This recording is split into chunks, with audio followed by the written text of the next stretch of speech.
누가복음 4장 말씀 같이 보는데요. 주보에는 14절부터 30절까지라고 되어 있는데 4장 14절, 15절 두 절만 같이 읽을게요. 누가복음 4장 14절, 15절 두 절만 읽는데 같은 목소리로 같이 읽겠습니다. 시작. 예수께서 성령의 능력으로 갈릴리에 돌아가시니 그 소문이 사망에 퍼졌고 진이 그 여러 회당에서 가르치심에 뭇사람에게 칭송을 받으시더라. 아멘. 누가는 두 권의 성경을 저와 여러분들에게 기록하여 전해주고 있습니다. 바로 누가복음과 사도행전이죠. 누가가 기록한 두 권의 성경을 보면 눈에 띄는 강조점들이 몇 가지가 있어요. 첫 번째는 지금까지 누가복음을 강의하면서 거듭 말씀드렸던 기도에 대한 강조입니다. 복음서 전체에서 예수님이 기도하셨다 하는 예수님의 기도하심에 대해서 15번이 기록되고 있는데 그 중에 11번이 누가복음에 기록되고 있습니다. 그리고 누가복음에는 특별히 11장, 18장 같은 부분에는 기도에 대한 교훈이 아주 길게 또 이렇게 묘사되고 있는 것도 살펴볼 수 있게 되고요. 그래서 사도행전은 누가가 기록한 또 다른 책인 사도행전은 별명이 있는데 기도행전이라는 별명이 붙기도 했고요. 그리고 누가복음은 기도복음서라는 별명이 붙기도 했죠. 이것은 이 두 권의 책에서 기도를 강조할 때 그것은 아무리 강조해도 지나치지 않다 하는 말로도 설명될 수 있을 것입니다. 그런데 누가복음과 사도행전이 갖고 있는 또 한 가지 별명이 있어요. 사도행전은 성령행전이라고도 불려지고요. 그리고 누가복음은 성령복음이라고 불려지기도 합니다. 성령님에 관한 단어가 마태복음의 17회, 마가복음의 23회, 요한복음의 21회가 나오는데요. 누가복음에는 38회나 등장을 합니다. 그리고 사도행전은 무려 69회가 사용이 돼요. 그래서 사도행전과 누가복음 전체에 나타나고 있는 성령에 대한 묘사는 107회나 됩니다. 그만큼 누가는 성령에 대한 언급, 성령님으로 충만한 성도의 삶을 매우 강조하고 있다는 것을 알 수 있게 되는 겁니다. 그리고 마지막으로 누가복음과 사도행전에 나타나는 또 한 가지 강조는 바로 말씀에 대한 강조라는 것입니다. 예수님은 말씀으로 승리하셨어요. 이는 첫사람 아담이 말씀을 의심함으로 실패한 것과 매우 대조적으로 두 번째 아담으로 오신 예수님은 전적으로 말씀에 의지하여 승리하고 계신 것을 누가는 묘사하고 있습니다. 우리가 누가복음을 구조적으로 분석을 해보면 누가복음의 내용은 크게 두 파트로 나뉘어집니다. 예수님의 공생애를 나눠보면 그렇게 되는데요. 첫 번째 파트는 갈릴리에서의 사역입니다. 예수님 사역의 전반부는 대부분 갈릴리 지역에서 이루어져요. 그리고 시간이 됐을 때 예수님은 예루살렘으로 올라가시기로 작정을 합니다. 그리고 누가복음의 아주 긴 장은 갈릴리에서 예루살렘까지 여행하시는 그 여행에 대한 이야기들이 가득 담겨져 있습니다. 그래서 그걸 Journey Discourse, 그러니까 여행 강론이라 이렇게 부르기도 하고요. 그리고 마지막 사역은 그렇게 올라가신 예루살렘에서 마무리하는 것으로 누가복음은 그런 구조를 가지고 있습니다. 그런데 이 갈릴리 사역 그리고 Journey Discourse라고 일컬어지는 이 여행 강론, 여기서 예수님의 사역의 주요한 예수님의 사역은 뭐였을까? 말씀을 가르치시는 거였어요. 그래서 누가복음은 많은 부분에서 말씀을 가르치시고 강론하시고 나누시는 예수님의 사역을 소개하고 있습니다. 심지어요, 부활하신 후 엠마오로 가는 두 제자에게 나타나셔서 자신을 어떻게 소개하십니까? 모세와 및 선지자들의 글로 시작하여, 그러니까 그 부활하신 후 예루살렘에서 내려가는 그 길거리에서도 구약 성경 전체를 가르치고 계시는 예수님의 모습은 참 인상적으로 그렇게 그려지고 있습니다. 여러분, 이 예수님으로 말미암아 탄생한 교회인 초대교회는 말씀을 듣기 위해 매일 모였던 공동체였고요. 심지어 사도 바울은 두란노라는 특별한 기관을 설치하여 3년 동안 밤낮으로 말씀을 가르쳤던 것은 매우 유명한 이야기입니다. 그리고 우리가 사도행전을 이렇게 구조적으로 살펴보면 사도행전은 한 지역에 아니면 한 인물의 사역이 끝날 때마다 매듭 짓는 방식으로 결론을 내고는 다른 지역이나 다른 사역으로 이동을 합니다. 그럴 때 사도행전의 한 지역이나 한 사건을 매듭 지을 때마다 등장하는 유명한 말이 있습니다. 그게 뭐냐 하면 말씀이 왕성하여 믿는 자의 숫자가 더하더라. 그러니까 한 지역의 주가 이루신 사역을 설명할 때 말씀의 사역으로 그렇게 규정짓고 그 말씀을 통해 한 지역의 주의 역사가 이루어졌음을 선포하고는 다른 지역 다른 사건으로 이동되는 그런 방식으로 사도행전이 진행된다는 것입니다.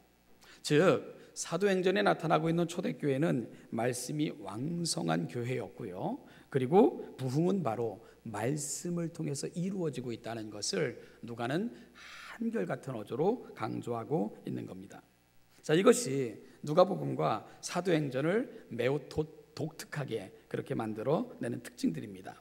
자, 그렇다면 여러분 우리가 사도행전을 읽고 또 우리가 누가복음을 같이 강론하고 사도행전을 살펴보면서 우리도 좀 질문을 좀 해야 될 것 같아요. 그 질문이 뭐냐 하면 우리도 오늘 이 시대를 살아가지만 하나님이 원하시고 기뻐하시는 이 시대의 사명을 잘 감당하는 교회 성도가 되려면 우리는 어떤 특징들을 소유해야 될까? 바로 그런 질문들입니다. 바로 예수님을 통해서 보여졌고요. 초대교회가 따랐던 모범, 오늘 이 시대 우리가 그 모범을 따라야 되고 간직해야만 된다는 거예요. 그렇다면 오늘 이 시대에 부름받은 우리 그리고 교회가 세 가지 특징을 또 소유해야 됩니다. 먼저는 기도에 헌신하는 성도요 교회가 되어야 됩니다. 기도에 헌신하는 교회와 성도가 되어야 됩니다. 예수님께서 메시아 대관식인 세례를 받으신 후 여러분 가장 먼저 하신 게 뭐라고요? 세례를 받으시자마자 예수님 가장 먼저 뭐 하셨죠? 기도하셨습니다. 그것이 누가복음의 특징이라고 말씀을 드렸어요. 조금 더 정확하게 말씀을 드리면 성령님께서 예수님에게 가장 먼저 요청하신 게 뭐냐? 그것도 역시 기도였던 것을 우리가 알게 돼요. 그래서 4장 1절로 가보면 성령님께서 예수님을 광야로 인도하신 것으로 그렇게 되어 있어요. 그러니까 세례 받으신 후 예수님이 제일 먼저 하셨던 것이 기도였고요. 그리고 사역을 시작하심에 있어 성령님께서 예수님에게 가장 먼저 요청하셨던 것도 기도였던 것을 우리가 알게 되는 거예요. 그러면 오늘 우리에게 어떤 도전이 되죠? 내가 가장 먼저 결심해야 되는 것도 기도하는 거고, 그리고 하나님이 우리 가운데 가장 먼저 원하시는 것도 기도하는 거다. 이런 결론을 내릴 수가 있는 겁니다. 여러분 우리가 예수님의 사역을 시작하기 전에 성령님은 예수님을 광야로 먼저 인도를 하셨어요. 성령님의 인도하심을 조차 된 겁니다. 그리고 그곳에서 예수님은 40일 동안 금식하시면서 그리고 마귀의 시험을 받으셔야만 됐습니다. 저는요 여기서 이 40이라는 숫자를 좀 눈여겨볼 필요가 있지 않을까 이런 생각을 한번 해봅니다. 저 여러분 성경에는 숫자가 많이 나타나는데 그 중에 아주 빈번하게 자주 나타나는 숫자가 40이라는 숫자예요. 생각해 보시죠. 어디에 40이라는 숫자가 나타납니까? 제일 먼저 40이라는 숫자가 눈에 띄는 게 노아의 홍수 때 며칠 동안 비가 내립니까? 40주야를 내립니다. 문제가 굉장히 어렵죠. 모세의 인생은 40이라는 숫자를 통해서 분리가 돼요. 왕궁에서 40년, 광야에서 40년, 또 인도자로 40년, 40이라는 숫자. 그런가 하면은 이스라엘은 몇 년 동안 광야에 있게 됩니까? 40년을 광야에 있게 됩니다. 물론 40일 동안 가나안을 정탐한 그 숫자만큼 하루를 1년으로 삼아 40년이 된 거죠. 엘리야는 그의 생명을 뺏고자 하는 아합과 이세벨의 그런 괴계를 알고는 하나님의 산 호렙으로 가는 데까지 걸린 시간이 며칠입니까? 40일, 40주 40이야. 그러니까 밤낮 걸은 거야, 40일을. 예수님은 며칠 동안 금식하십니까? 40일. 그렇습니다. 그런데요, 제가 이 40이라는 숫자에 대해서 이렇게 관심을 갖고 40이 도대체 어떤 의미가 있을까 이렇게 연구하다가 특이한 거 한 가지를 발견했는데, 그게 뭐냐면 바울이 복음을 전하다가 잡혀서 박해를 많이 받아요. 그 중에 바울이 당한 고난 중에 하나가 매를 맞는 거거든요. 태형이라고 하나요? 매를 맞는 거였는데 무려 5차례나 매를 맞았다고, 뭐 더 맞았겠죠. 근데 아주 현저하게 매를 맞은 게 5차례입니다. 근데 몇 대를 맞죠? 40에 하나 감한 매. 그냥 39대 그러면 되잖아요. 그죠? 그런데 성경은 40에 하나 감한 매라고 뭘 강조합니까? 40을 강조하고 있는 것을 이렇게 보게 됩니다. 왜 그랬을까? 그냥 39대 맞았다 이러면 되는데 상징성이 있기 때문에 그렇다는 생각을 합니다. 여러분, 그 당시 40대 때리면 어떻게 되는 거다? 죽는 거다. 그래서 39대 40에 하나 감한 매를 때리는 건 뭐죠? 죽을 때까지 때렸는데 죽지는 않게 때린 거예요. 그래서 40이라는 숫자가 갖고 있는 의미는 그래서 이게 한계를 말하는 거, 한계, 극한을 말하는 것입니다. 따라서 성경에서 40이라는 숫자가 강조되는 이유는 내 힘, 내 능력, 그리고 내 어떤 것 가지고는 배겨낼 수 없는 것, 그걸 상징하는 게 40이라는 숫자가 갖고 있는 의미라는 거예요. 내 힘과 능력, 내 숙으로 버틸 수 없는 한계, 그걸 성경은 40이라는 숫자로 상징하고 있는 것을 보게 된다는 겁니다. 따라서 성경에서 40이라는 숫자가 갖고 있는 아주 중요한 의미는 오직 하나님의 능력으로, 오직 그분의 도심으로만 내가 살기도 하고 기롱하기도 합니다 하는 의미를 갖고 있는 고백이 바로 40이 갖고 있는 상징적 의미라는 것을 알게 되는 거죠. 자, 여러분, 그렇다면 예수님께서 40일 동안 금식하시면서 기도하셨다. 바로 그 사실이 가르쳐주는 가장 중요한 의미가 뭘까요? 그것은 성령님께서 인간으로 오신 온전한 인간이 되신 예수 그리스도를 광야로 인도하시면서 인간이신 예수님에게 가르쳐주고 싶었던 가장 중요한 진실과 통하는 개념입니다.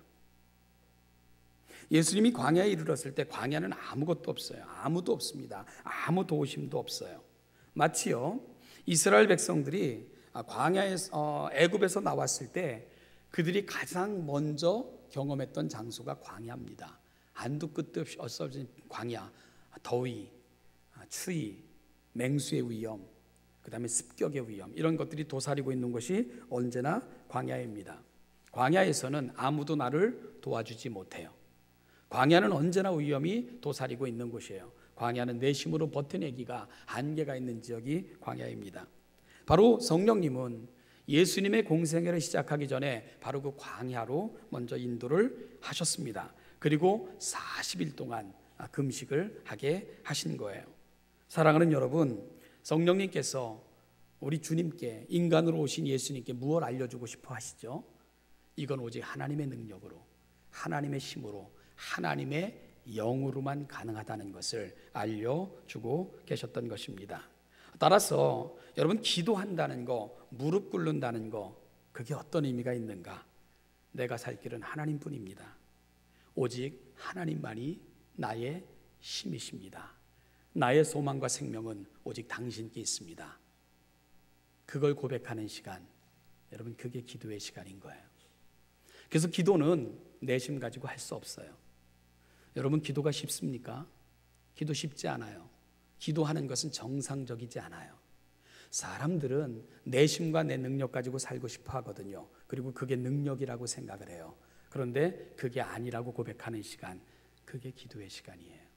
하나님, 나의 힘은 당신이십니다. 나의 소망도 당신이십니다. 이 세상을 버텨내고 이겨낼 수 있는 유일한 도구가 있다면 당신, 바로 하나님뿐이십니다. 그걸 고백하는 시간, 여러분, 그게 바로 기도의 시간인 거예요. 그런데 특히나 금식을 한다. 우리 어른들 말씀에 의하면 곡기를 끊었습니다. 그러면 그건 뭘 말하는 거죠? 삶의 여력이 끝났습니다. 그런 얘기가 되는 거예요. 이 금식이라는 것은 내가 육신을 버텨낼 수 있는 모든 소망을 단절시키는 거예요. 그걸 연습하는 겁니다. 따라서 금식이 갖고 있는 진정한 의미는 좀 더 집중해서 내가 기도해야지, 그런 의미가 아니에요. 금식이라는 건 나는 죽었습니다 선언하는 거예요. 그리고 내가 살아가는 유일한 이유는 오직 하나님으로 말미암아 삽니다. 그걸 전적으로 고백하는 시간. 그래서 금식은 하는 게 아니에요. 여러분, 금식은 내가 하겠다고 해서 하는 게 아니에요. 그러니까 내가 몇 해 동안 금식했고 내가 40일 금식을 몇 대 했고 이렇게 주장하고 다니는 것은 굉장히 어리석은 일이에요. 금식은 내가 결심해서 하는 게 아니고 어쩔 수 없이 하는 거예요. 하나님, 내가 살 방법이 없어요. 하나님만이 나를 살리십니다. 그래서 하나님께 내 삶의 근거를 옮겨드리는 시간, 그게 바로 금식입니다. 그래서 성령님께서는 공생애를 시작하시는 예수님을 가장 먼저 광야로 인도하셔서 40일 동안 금식하게 하시는 거예요. 뭘 가르쳐주기 위함이십니까? 가장 중요한 건, 가장 큰 위로, 가장 큰 소망은 오직 하나님께 있습니다. 이걸 고백하게 하는 겁니다. 그것이 바로 예수님에게 있어서 가장 중요했다는 것을 또한 예수님은 전생애를 통해 고백하고 계신 겁니다. 스펄전이라는 분이 이런 말을 했습니다.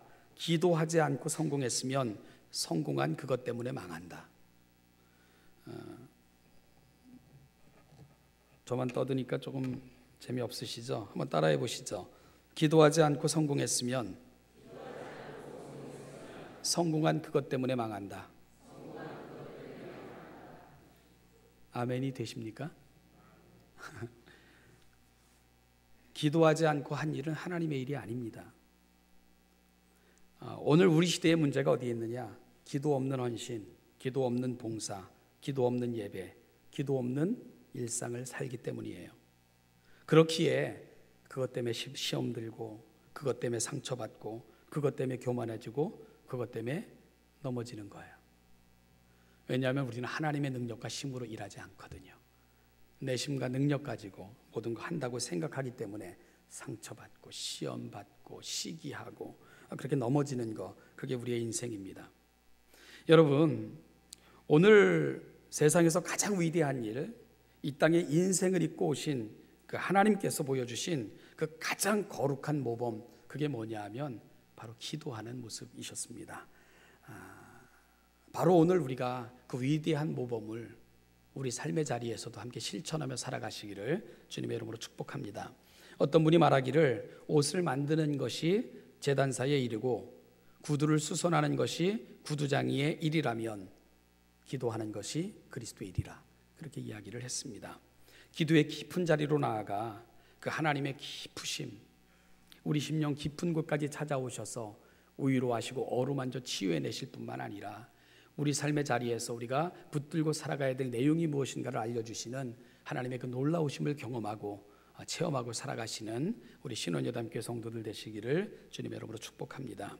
다음으로요, 누가복음을 통해 찾을 수 있는 우리가 하나님이 원하시고 기뻐하시는 이 시대의 사명을 잘 감당하는 성도 교회가 되려면, 둘째로요, 성령님으로 충만한 그런 성도들이 되어야 되고요, 성령으로 충만한 그런 교회가 되어야만 합니다. 누가복음은 기도하는 자에게는 하나님께서 특별한 것을 주신다는 약속을 담고 있는데요, 우리 누가복음 11장 3절 한번 찾아보실래요? 누가복음 11장 13절, 누가복음 11장 13절 말씀을 우리 같이 한 목소리로 읽겠습니다. 시작. 너희가 악할지라도 좋은 것을 자식에게 줄 알거든 하물며 너희 하나님께서는 구하는 자에게 성령을 주시지 않겠느냐 하시니라. 아멘. 여러분, 기도하는 자에게 하나님이 주시는 최고의 축복이 뭐라고요? 성령을 주시는 거예요. 성령을. 그 성령을 주신다는 약속이 갖고 있는 의미가 뭔지 아세요? 내가 너의 삶의 자리에 직접 찾아가마. 하나님께서 그렇게 약속을 하시는 거예요. 그러니까 내 입술의 말에만 귀를 기울이시고 내 입술의 말에 응답하시는 게 아니라 하나님 자신을 우리에게 주시겠다, 그렇게 약속하고 계신 거예요. 근데요, 이 약속이 어떻게 주어졌느냐 하면 기도에 대해서 가르쳐 주시다가 예수님이 그 가르침의 결론으로 오늘 본문의 말씀을 주고 계신 건데요. 사람들이 살다 보면 싫은 걸 할 때도 있어요. 오늘 본문에 보면 이게 다 이미 뭐 밤이 늦었고 잠자리에 다 늦었는데 다 들었는데 그 잠자리에 들었을 때 누가 와서 뭘 요청하는 게 그 당시 문화권 속에서는 굉장히 무례한 것으로 돼 있어요. 근데 계속해서 문을 두드리는 거예요. 안에서 이미 잠자리에 들었다, 이미 시간이 늦었다, 아무리 얘기해도 계속 문을 두드리는 거예요. 그러면서 요청하는 게 우리 집에 손님이 왔는데 우리 집에 아무것도 먹을 것 없이 떡 3덩이만 빌려달라. 그러면 그게 벗됨을 인하여서도 풍습이나 관습을 통해서는 그거 들어줄 수 없지만 그럼에도 불구하고 싫어도 하는 거예요. 왜냐하면 귀찮으니까. 밤새 저러고 있을 것 같으니까. 살다 보면 귀찮아도 할 때가 있어요. 그런데 그것보다는 조금 나은 대상이 누구냐면 부모입니다. 부모는 최소한 자녀들에게 좋은 것으로 주고 싶어 해요. 부모, 자식이 이거 요청하면 아유, 그래도 좀 더 좋은 거 줘야지, 이렇게 마음을 품고 자식을 대하는 게 부모의 마음입니다. 그러니까 이런 비유를 쭉 설명하시고 예수님께서 그 시대 사람들에게 질문하시길 뭐라고 질문하냐면 하늘에 계신 하나님은 너희를 어떻게 대하실까 보냐, 이렇게 질문을 하시는 거예요. 하늘에 계신 하나님은 너희를 어떻게 대접하실까? 그럴 때 그 하나님의 그 예수님께서 그 비유 끝에 주신 결론이 뭐냐면 하나님께서는 기도하고 구하는 자에게 자기 자신을 주신다, 이렇게 설명하고 계신 거예요. 그래서 구하는 자에게 뭘 주십니까? 성령을 주시느니라. 이것만큼 대단한 약속과 이것만큼 대단한 축복이 저에겐 없는 겁니다. 자, 여러분, 이 구도를 우리가 좀 잘 들여다보면 누가복음과 사도행전은 항상 동일한 패턴으로 가는 걸 알게 되는데 무엇과 무엇이 같이 갑니까? 기도와 성령 충만이 같이 간다는 거예요. 이 둘을 떼어놓고 이야기할 수 없어요. 이 둘은 결코 분리하지 않습니다. 기도하면 기도하는 자에게 하나님은 뭘 주십니까? 성령을 주십니다. 그리고 성령으로 충만한 자는 늘 어떤 삶을 삽니까? 기도하는 삶을 삽니다. 그렇게 가는 거예요. 누가복음은 이러한 원칙을 끊임없이 확인해 주고 있는 것을 우리가 그가 쓴 2권의 책을 통해 언제나 어디서나 확인할 수 있습니다. 여러분, 말씀드린 것처럼 누가복음이 세례 받으시는 예수님의 모습을 소개할 때 다른 복음서와는 다르게 세례를 받으시는 사건과 예수님이 기도하시는 사건을 분리하고 있다고 말씀을 드렸어요. 그러니까 세례를 받으신 후 예수님이 가장 먼저 한 것은 바로 그 자리에 꿇어 엎드려 하나님 앞에 기도하는 모습이셨습니다. 그리고 기도하실 때 성령이 비둘기같이 예수님 위에 내려오신 것으로 그렇게 되어 있죠. 그리고 하늘에서는 이는 내 사랑하는 아들이라 내가 저를 기뻐한다, 이런 음성을 아버지께서 주셨습니다. 그리고 이후로 진행되는 예수님의 모든 사역을 보면 그렇게 기도하시는 예수님께 임재하셨던 성령께서는 예수 그리스도께서 이 땅의 사역을 마치시기까지 한시도 떠나지 않고 예수님과 동행하고 계신 것을 우리가 발견하게 되는 거예요. 기도할 때 하나님은 최고의 선물을 주십니다. 바로 성령님을 우리 가운데 보내주시는 거예요.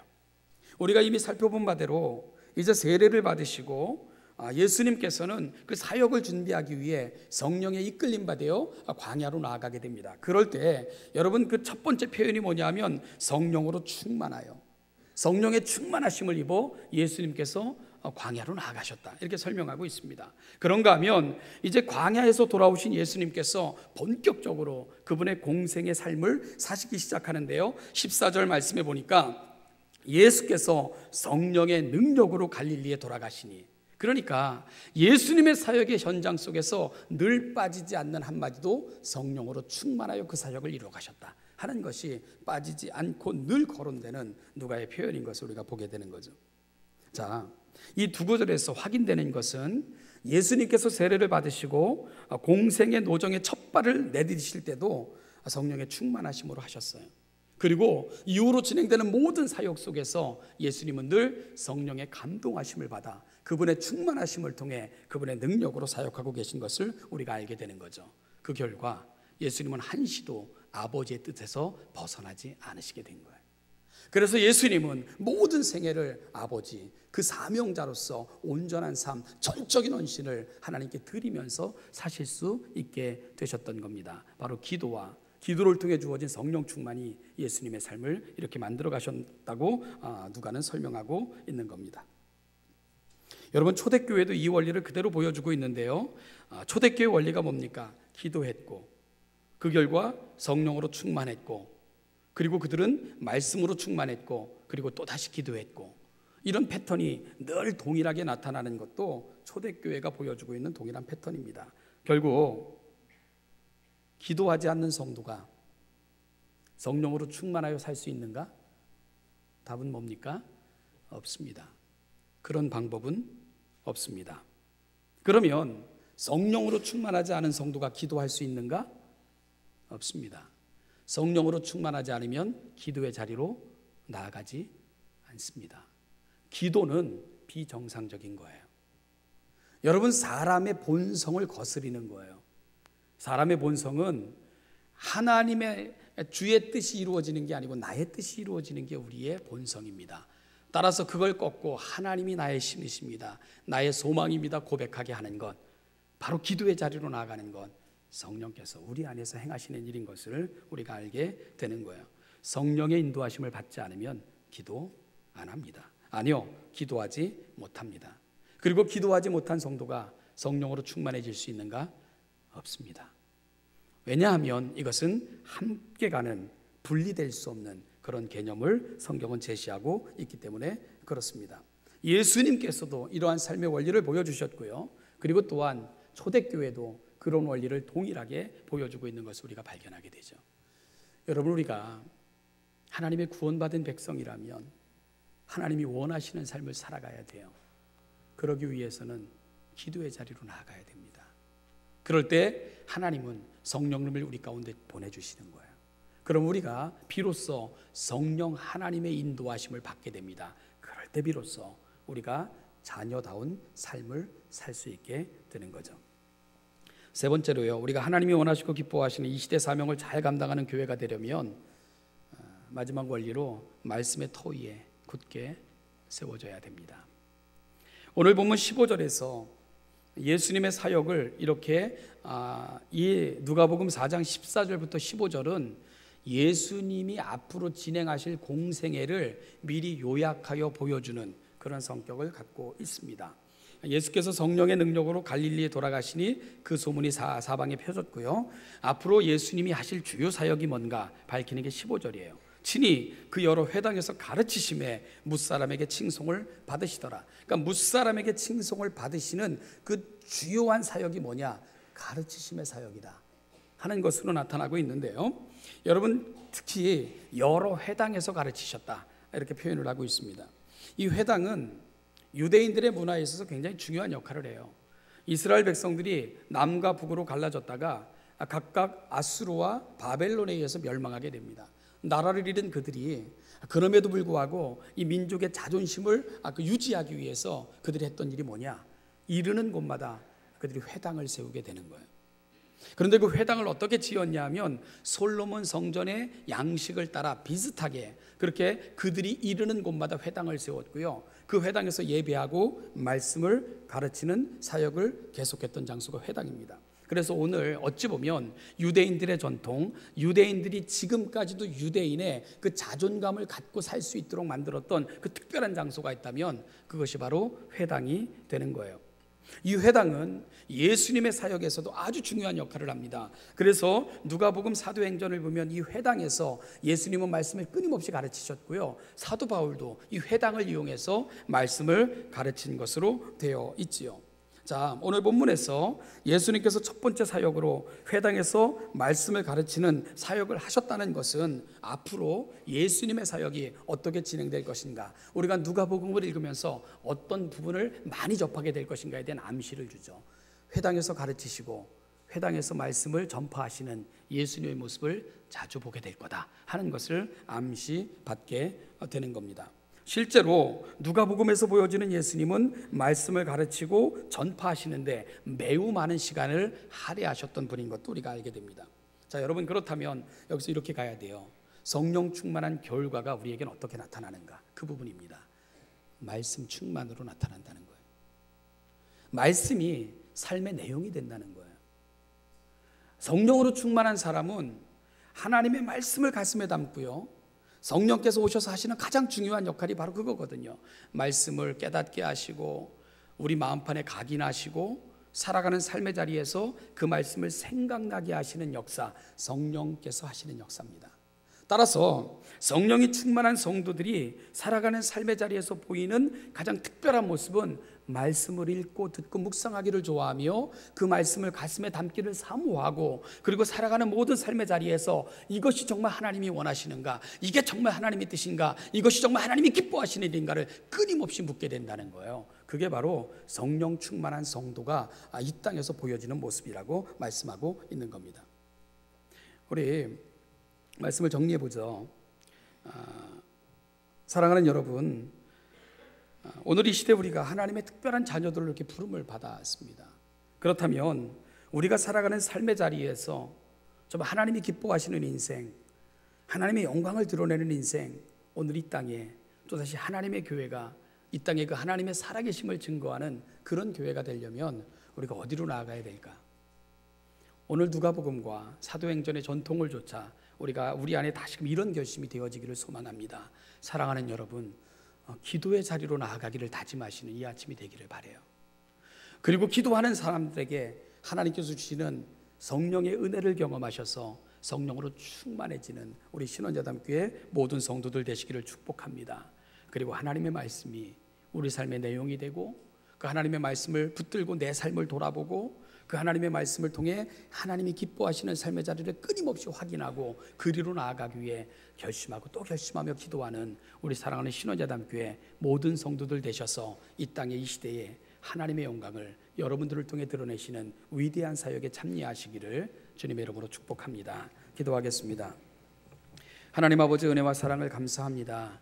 이 아침도 하나님의 거룩한 백성들이 모여 예배하는 자리, 오늘 우리 주님께서 이 땅에 오셔서 보여주셨던 모범, 그 주님을 만났던 사람들이 끊임없이 고백했던 삶의 모습들, 오늘 우리 안에 사모되어지게 하시고, 하나님 그것이 우리 가운데 결심되어지게 하셔서 살아가는 모든 삶의 자리에서 또다시 초대교회의 아름다운 전통을 우리가 보여주며 그 능력을 경험할 뿐만 아니라 세상에 선포하며 살아가는 신원자담교회 모든 성도들 되게 하여 주시옵소서. 감사드리며 예수님의 이름으로 기도하옵나이다. 지금은 우리 주 예수 그리스도의 은혜와 아버지 하나님의 무한하신 사랑과 성령의 인도, 교통, 충만, 동행하심이 우리 주님께서 이 땅에 오셔서 보여주신 그 아름다운 모범, 하나님을 만난 사람들이 끊임없이 고백했던 그 아름다운 전통을 좇아 기도의 자리로 성령님으로 충만한 삶의 모습으로